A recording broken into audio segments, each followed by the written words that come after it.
Hello दोस्तों, मैं सिद्धांत विक्रम सिंह। आज हम बात करने वाले हैं यूनिफाइड पेंशन स्कीम के ऊपर। समझेंगे सब कुछ आसान भाषा में। क्या है यूपीएस, क्या था एनपीएस और क्या था ओपीएस, सब कुछ समझेंगे। किसको होगा कितना लाभ, कैसे मिलेगी पेंशन, एक्स वाई जेड सारी चीज़ों को पॉइंट वाइज हम सब समझेंगे। इसलिए वीडियो में अंत तक आप बने रहें, स्किप बिल्कुल ना करें, क्योंकि एक पॉइंट मिस करेंगे तो समझ बिल्कुल में नहीं आएगा और आप लोगों को डिसाइड करने में प्रॉब्लम होगी कि हम एनपीएस में ही बने रहें या फिर यूपीएस में जाएं या फिर आगे हमको प्रोटेस्ट करना है, क्या करना है, सब कुछ समझिए पूरा डिटेल के साथ। तो सबसे पहले बात करेंगे यूनिफाइड पेंशन स्कीम। पहली बात तो ये जान के चलिए, आप इसकी तुलना जो है ओपीएस से बिल्कुल नहीं करेंगे। पहली बात, ओपीएस से नहीं करेंगे। क्यों नहीं करेंगे सब बताएंगे। एनपीएस से आप इसकी तुलना कर सकते हैं, एनपीएस से आप इसकी तुलना कर सकते हैं। कैसे, किस तरीके से, आइए समझते हैं डिटेल में। और क्या क्या हुए बदलाव, किसको मिलेंगे लाभ, जो है पेंशन किसको मिलेगा, कितना मिलेगा, सब कुछ। पहले कुछ सुर्खियों को समझते हैं, उसके बाद हम बताते चले। देखिए, आपको बता दें कि यूपीएस और एनपीएस और ओपीएस में पहले अंतर क्या है। फर्स्ट पॉइंट आप समझिए।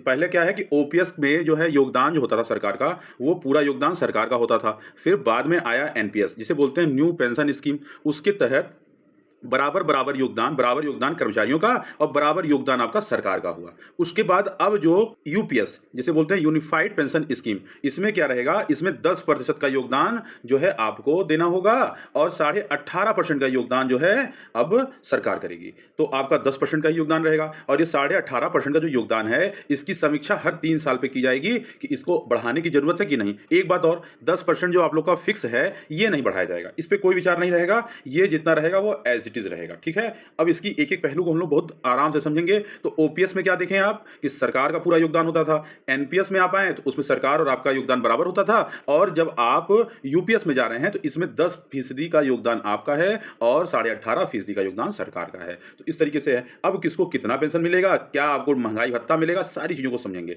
देखिए, पहले कुछ पॉइंट समझते हैं, फिर देखेंगे गवर्नमेंट के अध्यादेश को, ठीक है। चलिए, तो ओपीएस के रूप में अब सुनिश्चित पेंशन के लिए यूपीएस आ गया और पेंशन की न्यूनतम राशि 10,000 रुपए सुनिश्चित की गई। ग्रेचुटी के अलावा 6 माह का वेतन भी एक मुश्त सेवानिवृत्ति पे मिलेगा और कर्मचारियों पर कोई बोझ नहीं। सरकार ने अपना योगदान बढ़ाकर 18%, 18 नहीं 18.5% कर दिया, ठीक है। चलिए, पहले वर्ष में सरकार के ऊपर 6,250 करोड़ का बोझ पड़ेगा और एनपीएस के तहत सेवानिवृत्ति कर्मचारियों को यूपीएस स्वीकार करने का विकल्प है। राज्य केंद्र सरकार के मॉडल को कर सकते हैं स्वीकार और 99% से ज्यादा कर्मचारी को यूपीएस स्वीकार करने में फायदा, ये अश्वनी वैष्णव ने कहा है। बताते चले, देखिए ये स्कीम अभी केंद्र में लागू हुआ है, ठीक है। पहली बात बता दें, पहली बात केंद्र में लागू हुआ है। राज्य सरकार केंद्र के मॉडल को कर सकते हैं स्वीकार। राज्य अगर चाहे तो स्वीकार करे और राज्य चाहे तो अस्वीकार करे, ये अब राज्य के हाथ में है। अब समझते हैं पूरी बात को बहुत डिटेल में। देखिए, दिया क्या था, पहला देखिए क्या आया है। यूनिफाइड पेंशन स्कीम यूपीएस में assured pension 50% of average basic pay drawn over the last 12 month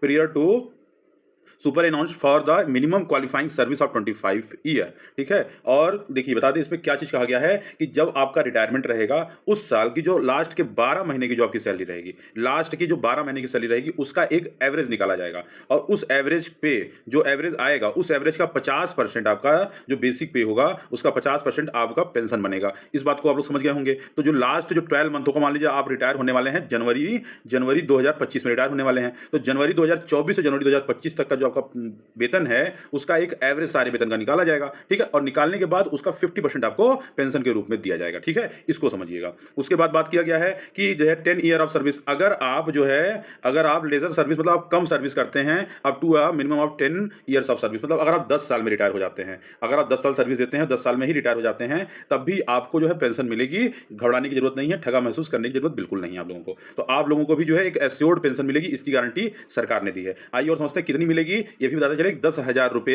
assured pension जो है आपको मिलेगी ही मिलेगी। मिनिमम पेंशन 10,000 रुपया फिक्स कर दिया गया है। तो आप ये मान के चलिए कि अगर 10 साल के बाद रिटायर होते हैं तो मिनिमम आपको 10,000 पेंशन मिलना ही मिलना है और वो आपके सेवा के अकॉर्डिंग जो है बढ़ता जाएगा, ठीक है। चलिए और समझते हैं। एश्योर्ड फैमिली पेंशन की बात की जाएगी। तो जैसे मान लीजिए किसी के कोई अगर पेंशनर है, उसका अगर डेथ हो जाता है, तो उसकी फैमिली वालों को उनका क्या होगा फिर उसके बाद। ये तो सरकार ने बता दिया, ठीक है। आप रिटायर हुए और आपने जो है सर्विस दी, सेवा की, 10 साल सेवा की तो 10,000 मिला, 25 25 साल अगर आप सेवा कर लेते हैं, 25 ईयर अगर सेवा कंप्लीट कर लेते हैं, तो आपको 50% अपने बेसिक पे के जो 1 साल का एवरेज होगा उसके आप हकदार हो गए। लेकिन अगर आपका बाय चांस अगर डेथ हो जाए, कोई बात हो जाए, उस कंडीशन में आपकी फैमिली का क्या होगा? वहां पे सरकार ने कहा कि at the rate 60% of pension of the employee immediately before her demise. तो 60% जो है पेंशन एम्प्लॉई के, जो एम्प्लॉई हैं उनके 60%, ठीक है, उसके पेंशन का उनकी फैमिली वाले इमीडिएटली उसी डेट से पाने के हकदार होंगे। ठीक है, तो एस्योर्ड फैमिली पेंशन की भी बात की गई है। कितना प्यारा। चलिए अब समझते हैं एस्योर्ड मिनिमम पेंशन, जो भी बात हम कर रहे थे। इसमें क्या, एट द रेट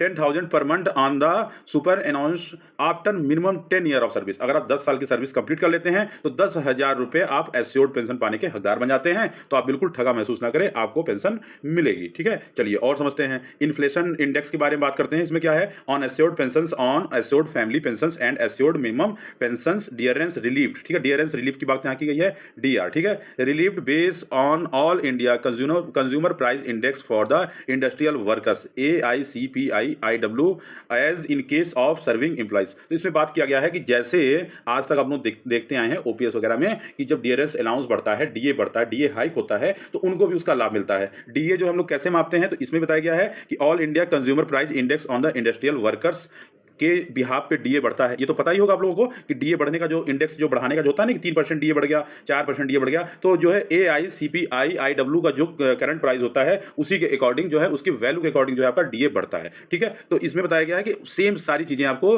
डीआरएस जो है आपको डीआरएस रिलीफ के रूप में मिलेगी। ठीक है, डीआर के रूप में आपको मिलेगी, सब कुछ मिलेगा आप लोगों का भी, जो समय समय पर 3%, 4%, 5%, 6% जो हाइक होता है, तो उसका लाभ भी आप लोग पा सकेंगे पेंशन में। तो इसके लिए जो है इन्फ्लेशन इंडेक्शन के बारे में एकदम एश्योर्ड किया सरकार ने। चलिए अब समझते हैं lump sum payment at the superannuation in addition of the gratuity. Gratuity की बात की गई 1/10 of the monthly employment pay plus DA as on date of the superannuation for the every completed 6 month of service. This payment will not reduce the quantum of assured pension. इसमें बात ये किया गया है कि आपका जो monthly जो आपका मंथली जो आपकी सैलरी है उसका 1/10 आपको जो है मतलब लमसम के रूप में मिलेगा, एस्योर्ड कर दिया गया, पे प्लस डीए ये एस्योर्ड है। ठीक है, ये आपको मिलना ही मिलना है 6 महीने पे। ठीक है, 6 मंथ पे। तो ये चीज भी सरकार ने आपको दे रही है पेंशन के रूप में। तो ये था जैसे कि ओपीएस और एनपीएस और आपका यूपीएस अब आ गया। तो ये सारी चीजें अंतर थी। तो एक बात ये है कि आप इसकी तुलना एनपीएस से कर सकते हो कि एनपीएस में क्या था, एनपीएस में क्या था कि सरकार और हमारा योगदान बराबर था। और आपका यूपीएस में क्या हो गया, यूपीएस में सरकार का और हमारे योगदान में अंतर हुआ। हमारा योगदान 10% पे फिक्स कर दिया गया और सरकार के योगदान को 18.5% पे फिक्स किया गया। और ये हर 3 साल पे इसकी समीक्षा होगी और सरकार इसमें हाइक करेगी। ठीक है, करेगी नहीं करेगी या फिर सेम रखना है, सरकार इसके ऊपर समीक्षा करेगी। कम तो नहीं करेगी, ये कंफर्म है, लेकिन बढ़ाने की बात करेगी। ठीक है, उस समय कंडीशंस को देख के, कर्मचारियों कंडीशंस को देख के सारी चीजों को करके ये होगा। और बताते चले एक मोस्ट इंपॉर्टेंट जो है आप लोगों के दिमाग में आ रहा होगा कि जो लोग 2004 के बाद जो लोग रिटायर हुए हैं वो लोग अपने आप को ठगा महसूस कर रहे होंगे। अरे हम तो एनपीएस के थ्रू रिटायर हो गए, अब जो है यूपीएस का क्या है। तो उनके बारे में भी सरकार ने साफ साफ और स्पष्ट शब्दों में कहा है कि जो लोग एनपीएस के थ्रू 2004 के बाद रिटायर हुए हैं वो लोग जो है यूपीएस चुन सकते हैं। अगर यूपीएस चुनते हैं तो उनको जो है इतने दिन का मतलब ये तो लागू आपका 2025 में हो रहा है, तो 2025 तक जब लागू होगा तब तक का आपको जो है एरियर एकमुश्त एरियर आपके खाते में दिया जाएगा। तो आप लोग बिल्कुल ठगा महसूस ना करें। जो लोग 2004 के बाद रिटायर हुए हैं, जो 2023 में, 2020 में, 2018 में, 2017 में या कभी रिटायर हुए हैं और वो लोग एनपीएस के थ्रू रिटायर हुए हैं, तो वो लोग जो है आप लोग यूपीएस चुनने के हकदार हैं। तो अब आपको एनपीएस में बने रहना है या यूपीएस में बने रहना है, ये आपका डिसीजन होगा, ये किसी और का डिसीजन नहीं होगा। तो अगर आप यूपीएस चुनते हैं तो यूपीएस में आपको एरियर मिलेगा जो लोग रिटायर हो चुके हैं। तो आप लोग बिल्कुल ना घबराइए, कोई ठगा महसूस ना कीजिए। सबको जो है सरकार ने सबका ख्याल रखा है, हर एक सेगमेंट को क्लियर तरीके से बताया है। आपको देखिए काफी डिटेल में सारी चीजों को हम समझा दिए। जो चीजें आपको नहीं समझ में आ रही है आप हमें कमेंट कीजिएगा, आपको डिटेल में सारी चीजों को हम बताएंगे। तो ये था जो बदलाव सरकार द्वारा किया गया है उसके बारे में डिटेल जानकारी। ठीक है, तो यूनिफाइड पेंशन स्कीम्स, ठीक है, आसान भाषा में आप लोग अब समझ गए होंगे। अब कैसे मिलेगी पेंशन, कितनी मिलेगी, क्या आपको लाभ होने वाला है, सब कुछ एक लाइन में। तो जो लोग रिटायर हो चुके हैं वो लोग बिल्कुल जो है आप परेशान ना हो, आप लोग यूपीएस या एनपीएस जो है अडॉप्ट कर सकते हैं। अभी आपके हाथ में है, आप चाहे यूपीएस लो या एनपीएस में ही बने रहो, ये आपके हाथ में। क्लियर कट सरकार ने कहा है अगर आप यूपीएस में जाते हो तो इतने साल का एरियर आपको भुगतान किया जाएगा। ठीक है, चलिए कैसी लगी वीडियो हमें कमेंट करके अवश्य बताइए। जो लोग नए हो चैनल को सब्सक्राइब कर लीजिए और अपने दोस्तों के साथ, अपने परिवारजन के साथ इस वीडियो को शेयर कीजिए जिससे कि वो लोग ये समझ सकें, इस दुविधा में ना रहें कि एनपीएस, यूपीएस और ओपीएस में क्या अंतर है। ठीक है, चलिए फिर मिलते हैं किसी नई अपडेट के साथ, तब तक के लिए बहुत बहुत धन्यवाद।